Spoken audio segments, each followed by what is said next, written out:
What if history, as you know, it was decided by a single war, a rivalry so brutal it erased an entire empire? This is the story of two superpowers, the land-based might of Rome and the naval empire of Carthage.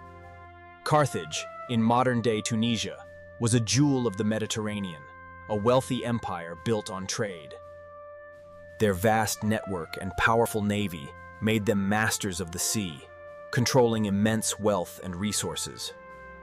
But in Italy, the disciplined, relentless legions of the Roman Republic were conquering all in their path. Both empires were ambitious, both were expanding.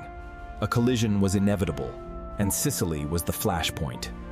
The First Punic War ignited, a 23-year struggle for control of the seas and the island of Sicily. Carthage had the superior navy, but Rome adapted, building hundreds of ships with startling speed.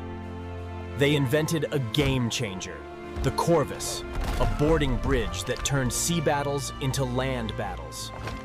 This played directly to Rome's strength, their unstoppable heavy infantry. Rome had found a way to win at sea. After 2 decades of bloodshed, Carthage was defeated, forced to give up Sicily and pay a huge tribute. But this humiliation planted a seed of vengeance, a seed that would grow into Rome's greatest nightmare. That boy was Hannibal Barca. At just 9 years old, he swore a sacred oath to be an eternal enemy of Rome. He grew into a military genius, a brilliant tactician loved by his men and obsessed with one goal: revenge. In 218 BC, the Second Punic War began. But Hannibal's plan was beyond audacious. It was considered impossible. He would not attack by sea. He would take the war to Rome's doorstep by marching his army over land. His first obstacle was crossing the mighty Pyrenees Mountains, a grueling and costly endeavor. But beyond the Pyrenees lay the true test, a barrier that no army had ever crossed, the frozen Alps. The conditions were brutal. Men and animals were lost to the sheer cold, treacherous ice, and rock slides. The elephants, terrifying on the battlefield, struggled immensely in the unforgiving mountain terrain. But Hannibal's iron will was unbreakable. He pushed his men onward, fueled by his singular vision of Roman defeat. He emerged in Italy having lost nearly half his army, but he had achieved the impossible. He was in Rome's backyard. Rome was stunned. The enemy they thought was an ocean away was now on their soil, ready to strike. Confident in their legions, the Romans dispatched armies to crush the weakened Carthaginian force. At the Battle of Trebia, Hannibal sprang his first trap, crushing the Romans with a brilliant flanking maneuver. Then, at Lake Trasimene, he used fog and terrain to ambush and completely annihilate another Roman army. 2 major victories, 2 Roman armies destroyed.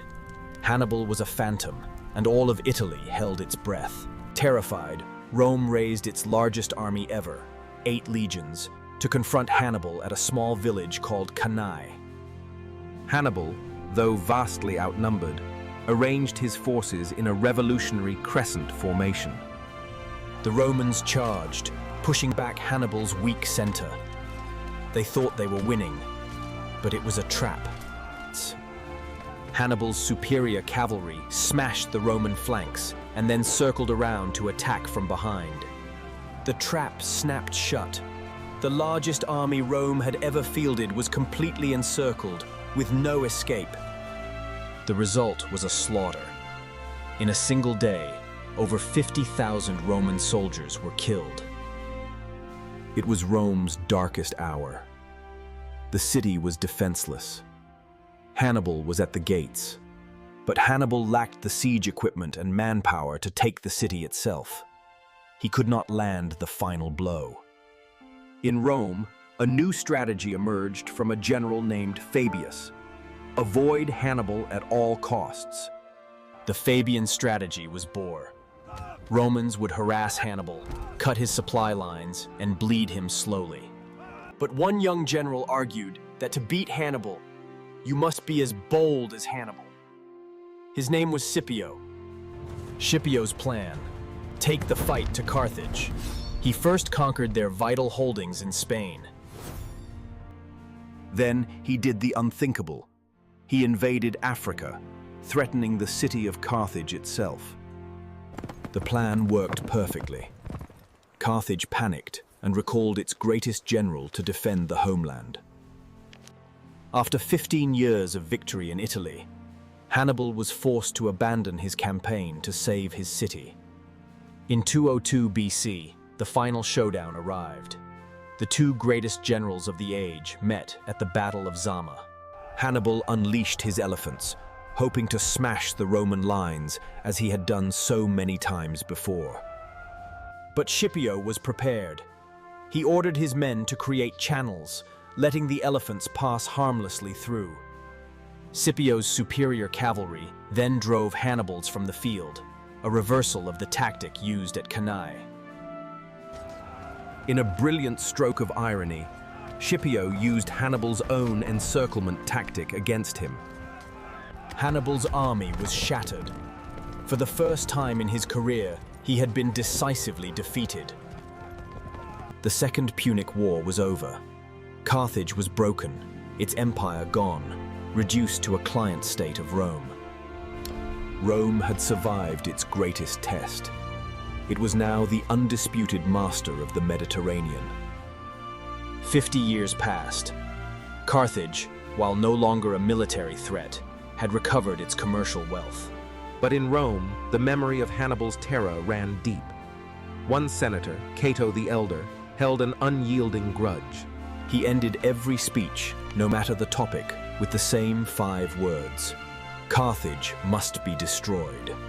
Carthage, you must surrender all your elephants, and your navy must be immediately dismantled. You must move your city 10 miles inland. The Third Punic War began not as a war, but as an extermination. The city was besieged for 3 long years. The Carthaginians fought with the courage of despair, but the outcome was never in doubt. In 146 BC, the city finally fell. The Romans spent days systematically burning it to the ground. Its surviving population was sold into slavery. Its very existence was to be erased from the earth. The great empire of Carthage, Rome's rival for over a century, was gone forever. With its only true rival annihilated, Rome's path to becoming the most powerful empire in history was now clear. Hannibal, hunted by Rome for the rest of his days, remained their enemy to the very end. The Punic Wars were a turning point, a brutal testament to Roman resilience and their capacity for total war. The world we inherited, of Roman law, language, and engineering, was built upon the ashes of their greatest rival.